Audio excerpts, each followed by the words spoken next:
Une bonne scène, c'est une scène qui a un enjeu interne fort. Cet enjeu interne, on appelle souvent cela la tension. La tension, c'est ce qui va faire tout le sel et tout l'intérêt de votre scène. La tension, c'est pas nécessairement la tension entre deux personnages, c'est simplement la tension entre deux choses qui sont distinctes. Ça peut être la tension entre le visible et l'invisible, la tension entre l'explicite et l'implicite. Comme vous le savez, je suis éditeur et donc je reçois beaucoup de romans, et très souvent, dans ces manuscrits d'écrivains en herbe, il y a beaucoup de qualité, il y a des idées, il y a du style, mais souvent, il manque de cette tension. Or, c'est très dur de lire un texte qui n'a pas de tension.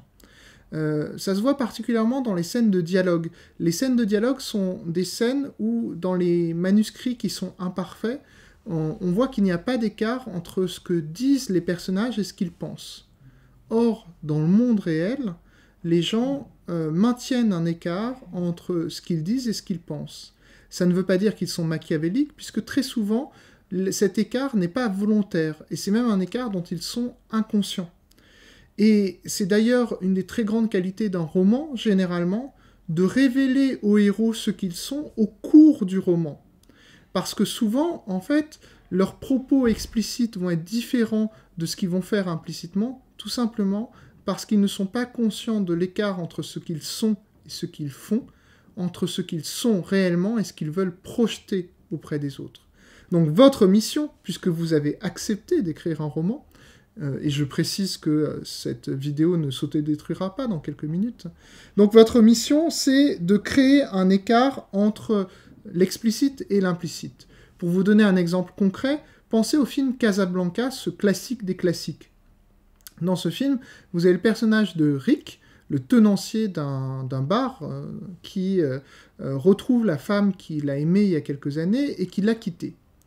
Et Rick, d'un côté, veut repousser cette femme, dans ses propos, il la repousse, et en même temps, implicitement, on sent qu'il veut la ramener à lui.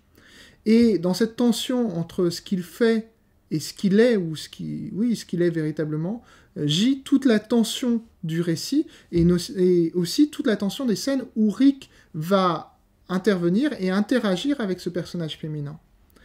Ainsi donc, votre mission, c'est de créer de la tension. Il y a toutes sortes de façons de créer de la tension. Si vous êtes plutôt un auteur qui est un jardinier, ça veut dire improviser plein de scènes avec vos personnages et commencer à discerner dans vos personnages cet écart entre l'implicite et l'explicite. On reviendra dessus dans une prochaine semaine où on parlera de ce qu'est un personnage et quel est le moteur du personnage qui permet de distinguer l'implicite et l'explicite du personnage.